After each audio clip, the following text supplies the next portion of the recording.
Why did Jorge Bergoglio choose to be known as Pope Francis? How did Pope Francis address the needs of the poor? Did this concern reveal that he was leaning towards communism and liberation theology? And how did Jorge Bergoglio cope with the challenges of leading the Jesuit Order during the brutal and murderous military dictatorship ruling Argentina? Was Pope Francis more concerned with dialogue than accomplishment during his pontificate?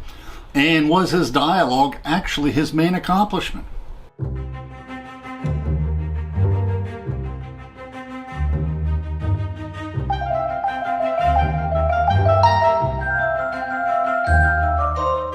Please, we welcome interesting questions in the comments. Let us learn and reflect together.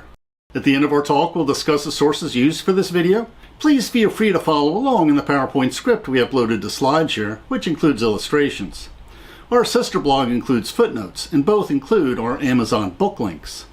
Pope Francis dictated this autobiography, Life, My Story Through History, to the Italian journalist Fabio Ragona. Many historians observe that often the electing cardinals select a pastoral pope to succeed an intellectual pope like Pope Benedict. Indeed, immediately after he was nominated as pope, Bergoglio chose the name of Pope Francis. He patterned his papacy after St Francis, who famously lived his humble life serving the lepers and the poor. This humble pope was more Christ-like in the eyes of the poor than the scholarly and professorial Pope Benedict. He sought to include the Church's family, the dirt poor and the homeless, and others whose ideologies were in stark contrast to his own. His theology revolves around loving your neighbor, particularly our poor and destitute neighbors. Pope Francis often frustrated his contemporaries with his seeming off-the-cuff comments on current moral issues. These were not the careful scholarly comments so often pronounced by his predecessor, Pope Benedict, but were comments that often tested the boundaries of current popular Catholic belief.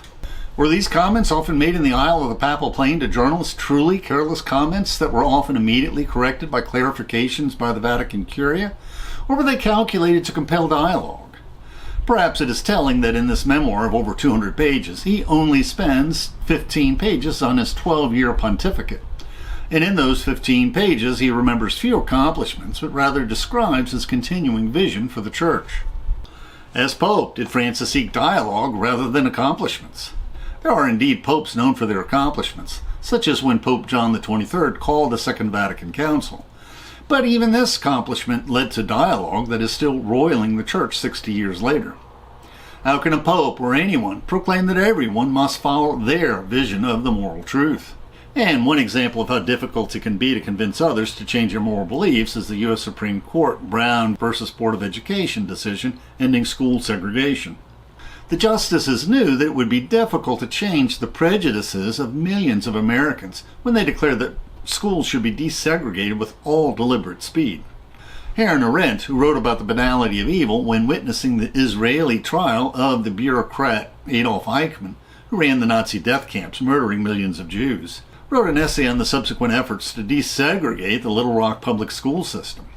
She thought that the effort was questionable, that you just cannot compel people to send their children to desegregated schools. Jorge Mario Bergoglio, our future pope, was born in 1936, 3 years before Hitler invaded Poland, sparking World War II. Although he lived in Argentina most of his life, these faraway events deeply affected the faithful in all countries. This memoir weaves his personal life and clerical career with the key events in American and European history so eagerly followed by people spanning the globe, and the dark days of the Dirty War when the Argentine military dictators overthrew the government and disappeared many opponents and clerics. Many Americans are dimly aware how events in our country are eagerly followed by foreigners in distant lands. And Jorge Bergoglio grew up during World War II.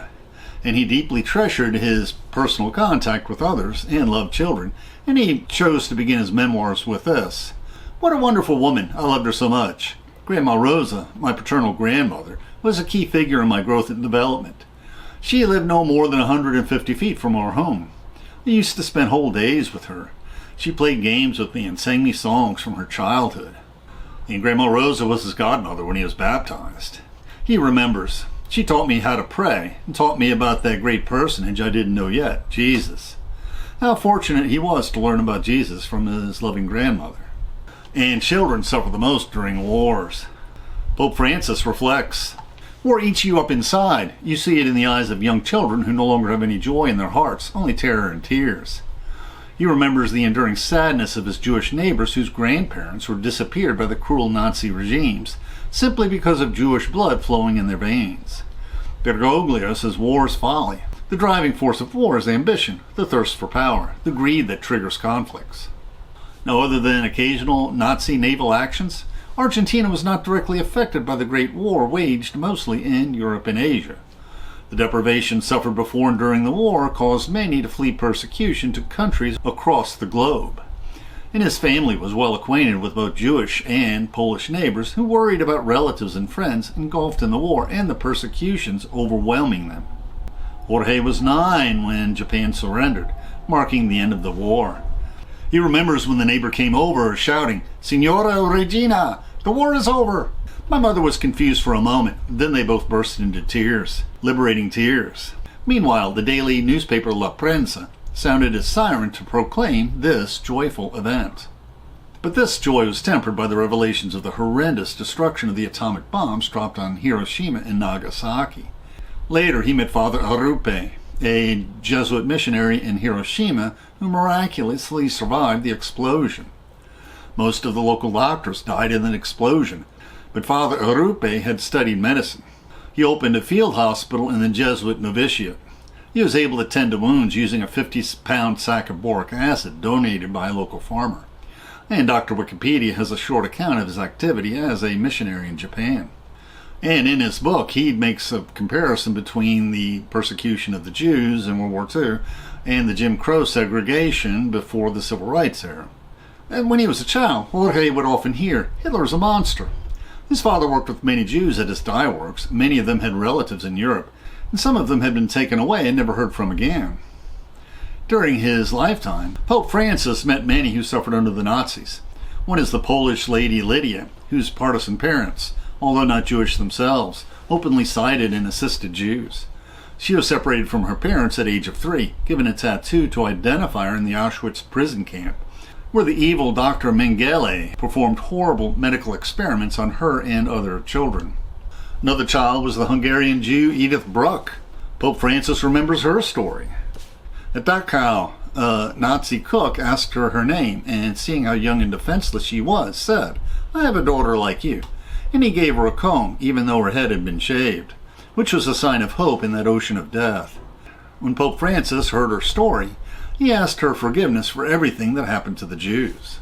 Pope Francis warns us, these Jews are living memorials, a priceless treasure for us all. The extermination of millions of Jews must not be forgotten and must never be repeated. No more genocide, no more cruelty. The Shoah, or Holocaust, teaches us that maximum vigilance is required if we don't want to arrive too late when the peace and dignity of human beings are under attack.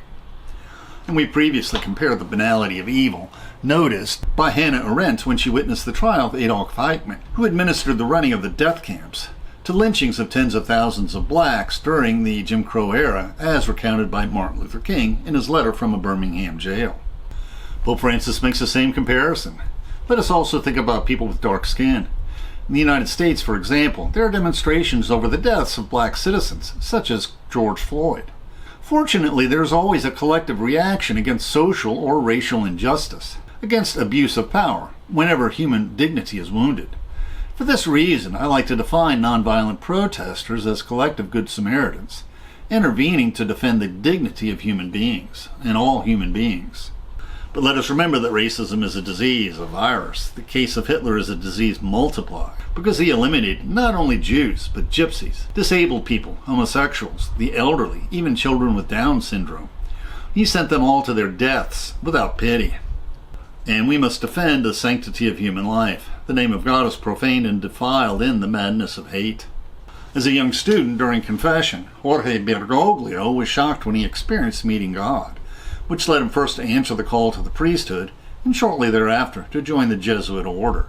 After years of further study, he taught at several Jesuit colleges in Argentina.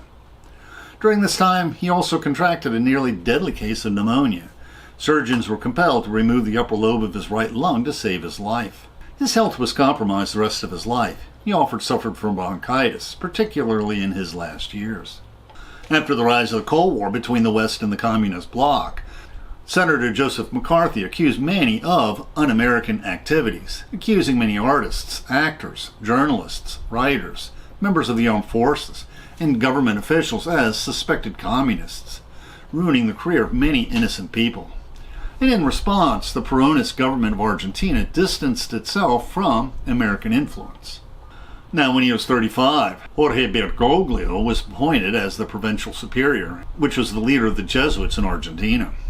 3 years later, in 1976, the armed forces deposed the Peron government in the Videla coup, suspended the Constitution, dissolved Parliament, and ruled through sheer terror.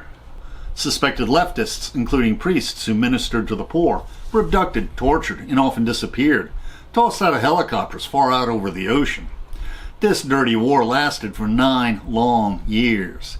Tens of thousands of Argentinians died during this violence. And there's no question that Father Bergoglio defended his radical Jesuit priests during this trying time. But many critics argue he could have done more, and this may be true. After all, if he had done much more, he likely would not have survived. But if he had not survived, he could not defend his subordinates, and these were difficult times for the Church. And we must be gracious when judging the actions of well-meaning people in life-threatening situations in totalitarian regimes. When asked about whether he was brave during his years in the Auschwitz work camp, Viktor Frankl responded that the best people in the camp died in the camps, that the survivors were not the best of them, and survival in such circumstances always requires some moral compromises. Likewise, in the final scene in Steve Spielberg's movie, Schindler's List, Oskar Schindler wailed how they could have saved so many more if they had just taken more chances. And it's true to life in the respect that survivor's guilt in such difficult circumstances is, to a certain extent, warranted. Father Bergoglio did what he could to protect the Bishop of La Rioja. He recalled this sainted priest lived for the poor and for the campesinos, or peasants, exploited by the owners of the largest estates, or latifundistas. He was accused of preaching a Marxist, left-wing liberation theology. And the dictatorship labeled as communist anyone who worked for the poor. And before he was murdered, he asked Bergoglio to protect the seminar students who assisted him. And so he admitted them to his own school. And once Father Bergoglio lent his identity papers to a priest fleeing the regime who had a passing resemblance to him, an action that risked both their lives.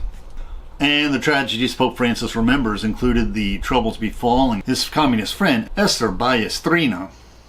How could a Catholic bishop maintain a close friendship with an avowed communist?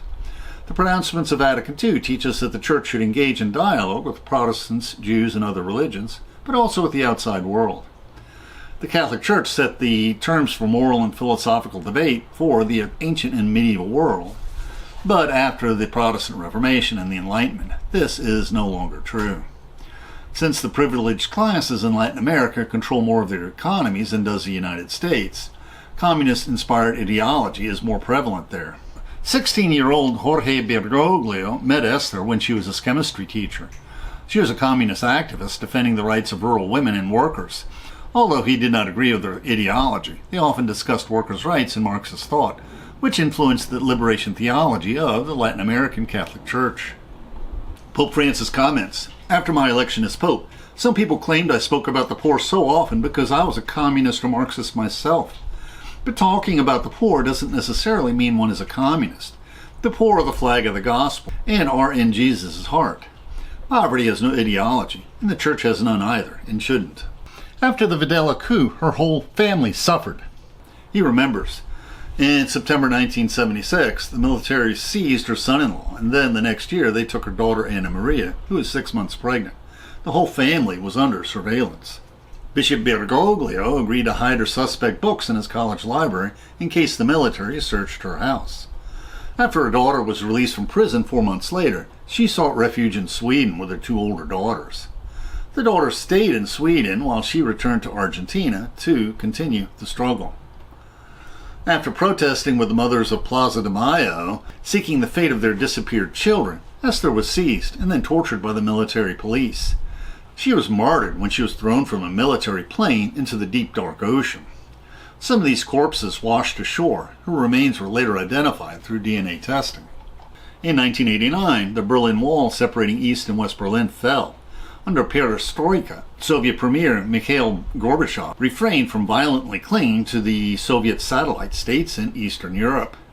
When a Soviet minister mistakenly announced in a press conference that citizens could now freely cross the border checkpoints separating East and West Berlin, the surprised border guards allowed thousands of East Germans to cross.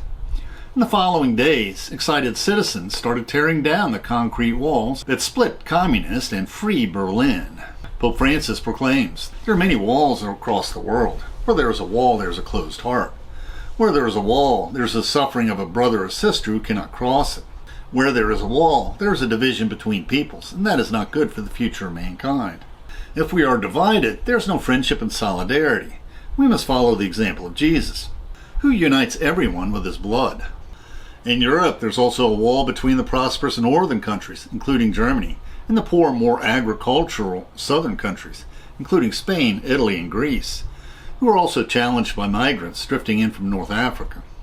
He remembers a speech by Pope John Paul II to the European Parliament in 1988. Europeans need to accept one another despite their different cultural traditions and modes of thought. And furthermore, they need to welcome foreigners and refugees and open themselves up to the spiritual riches of people from all other continents. Jorge Bergoglio was challenged when he was apparently demoted, without explanation, to serve as a simple pastor in Cordoba.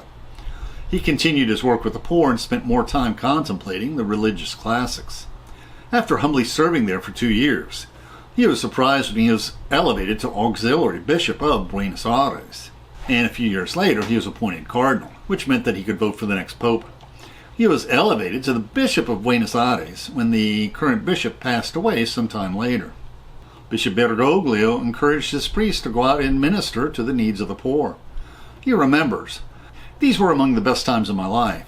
Walking those dusty alleyways, I myself found the Lord, and he told me not to abandon those poor souls. I spent time listening to their stories, accepting their invitation into their dwelling for a coffee and chat, just like old friends. Don't think these were amusing stories and that we had a good laugh.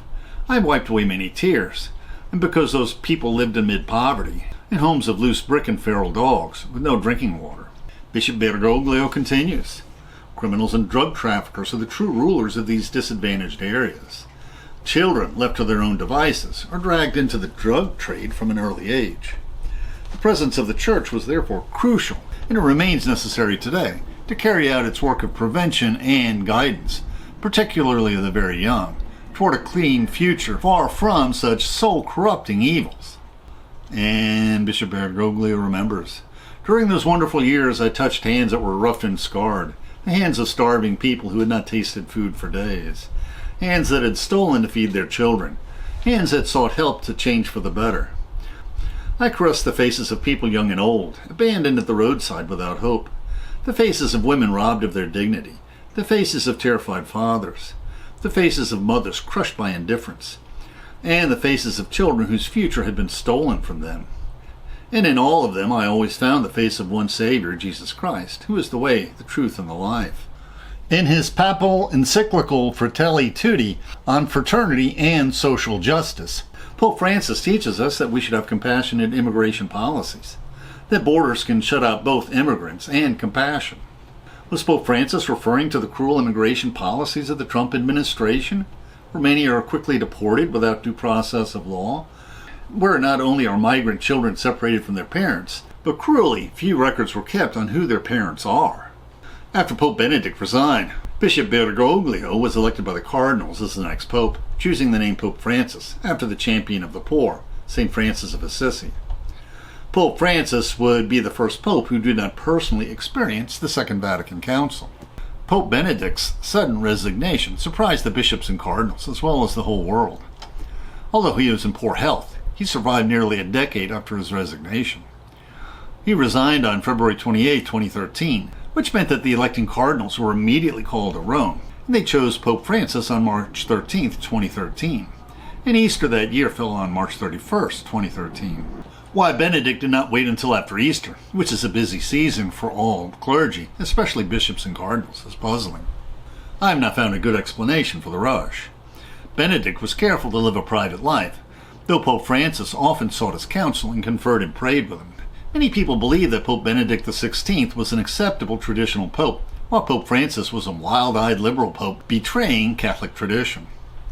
In fact, Pope Benedict and Bishop Bergoglio were both well acquainted and both spearheaded the Aparecido Church Conference in Latin America. Pope Francis references Aparecida's message in his encyclical Gaudet et Exsultate on the call to holiness in today's world. Do not forget the poor. Today, we want to confirm and promote the Catholic preferential love for the poor. Concern for the poor is not optional. Pope Francis also cautions that Catholics should not be defined by their opposition to abortion, that instead Catholicism should be defined by general concern for social justice. Pope Francis also states that we should demonstrate our love for our neighbor in our social media postings. Latin American Catholicism has historically differed from European Catholicism because of its historical embrace of liberation theology, which has openly and controversially adopted communist ideals on the rights of the poor. Historically, both Pope John Paul II and Pope Benedict were suspicious of the tenets of liberation theology because of their European struggles against the totalitarian communist regimes of Eastern Europe. Cardinal Joseph Ratzinger, the future Pope Benedict, in the encyclical issued by his Pontifical Biblical Commission, was wary of liberation theology, though he did not forbid its use. Pope Francis comments that Benedict's position as Pope Emeritus has been exploited for ideological and political ends by unscrupulous people who have not accepted his resignation, people who may have prioritized their own interests and guarded their turf while underestimating the risk of a dramatic split within the Church.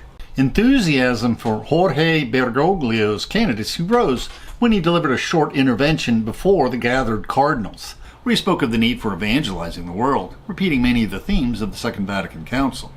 Evangelizing implies apostolic zeal, a bold willingness in the Church to come out of herself. She must address the mystery of sin, pain, injustice, ignorance, and absence of faith, all forms of deprivation, of all forms of misery. When the Church does not come out of herself to evangelize, she becomes self-referential and then becomes sick. Now, an analogy is that the Church must not be like the royalty who fills up the moats of their castles with water and alligators and draw up the drawbridge, isolating themselves from the problems of the world. Bishop Bergoglio continues, in Revelation, Jesus says he is at the door and knocks, but sometimes I think Jesus is knocking from within for us to let him out. And he continues, when the Church is self-referential, she inadvertently believes that she has her own light. She ceases to be the light of the world. She risks suffering the serious evil of spiritual worldliness described by Cardinal Henry Lubac, where she becomes a worldly church that lives within herself, of herself, for herself, not open to reform, and not concerned with the salvation of souls. And, finally, the next pope should be a man who, through the contemplation and adoration of Jesus Christ, helps the Church to come out of herself, who helps her to be the fruitful mother who gains life from the delightful and comforting joy of evangelizing. And what is Pope Francis's vision for the Catholic Church? The opening missive of Jorge Bergoglio during the electing papal enclave predicts that this evangelization will be his major accomplishment of his pontificate. Pope Francis did not dictate reforms that must be enacted, but rather he continually championed the cause of the poor and the afflicted, gently persuading both the Church and the world that they must love their neighbor, that they must love their poorest neighbor, that they must love their most difficult neighbor, that they must love even their most unappreciative neighbor. There are some who declare Francis is destroying the papacy. Pope Francis notes, there are always some who wish to put the brakes on reform, who want things always to stay the same as they were during the days of Pope Kings, who dream of superficial change that preserves the status quo, and that is certainly not good for the Church. What do these traditionalists want to see happen? Perhaps a Church militant pope who will declare the moral standards all should comply to and condemn all those who do not agree.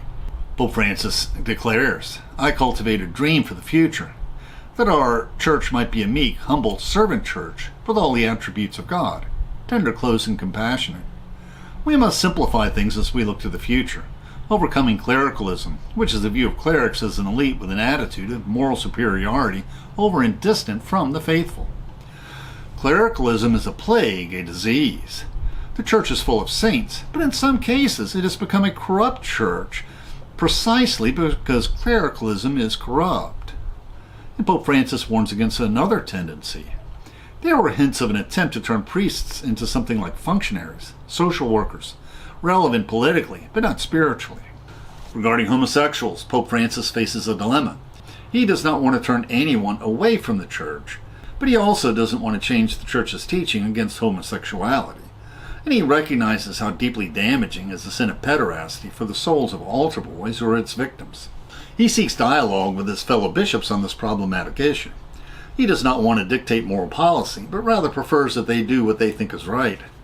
Pope Francis declares, "I imagine a mother church who embraces and welcomes everyone, even those who feel that they are in the wrong and have been judged by us in the past, including homosexuals and transsexuals." Pope Francis permits priests to bless these couples in irregular situations. Addressing his fellow bishops, he urges, "God loves everyone, especially sinners. If my brother bishops, according to their discernment, decide not to follow this path, this need not lead to schism, because the Church's doctrine is not being questioned. However, this does not mean that the Church is in favor of same-sex marriage. We do not have the power to change the sacraments created by the Lord. Marriage is one of the 7 sacraments and provides only for the union of a man and a woman. Leave well enough alone. However, for civil unions, the state should protect the rights of all couples, including homosexual couples." Francis concludes his autobiography. "To learn to live, we must all learn to love. Let us not forget this. This is the most important lesson we can learn, to love, since love conquers all. By loving, we can pull down barriers, we can win battles, we can defeat indifference and hate, and we can melt and transform hearts. A disinterested love can change the world in the course of history.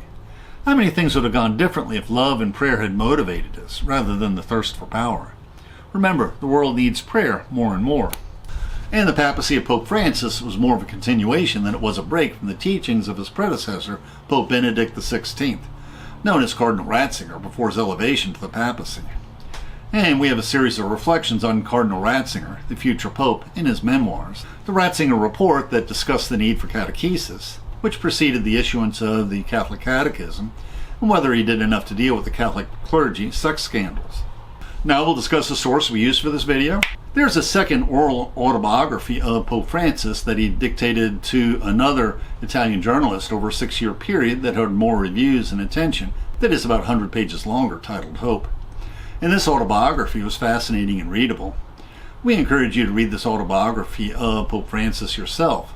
And we did not cover his reflections on his experience during the times of the moon landing, the terrorist attacks of September 11th, the economic crisis and the COVID crisis, and when the Argentine team won the World Cup. The YouTube description includes a link to our PowerPoint script that we uploaded to SlideShare and also our blog. Please support this channel by sharing this video with your friends and by clicking on the like and subscribe buttons and by clicking on the Amazon links to purchase any of the books we discussed, which will earn us a very small affiliate commission. And please consider becoming a patron of our channel. Plus, we will host special discussion groups for our patrons. Plus, you can click on the Meetup or small M icon to participate in our online discussions, where we practice our future YouTube scripts. And please click on the links for other videos that will broaden your knowledge and improve your soul.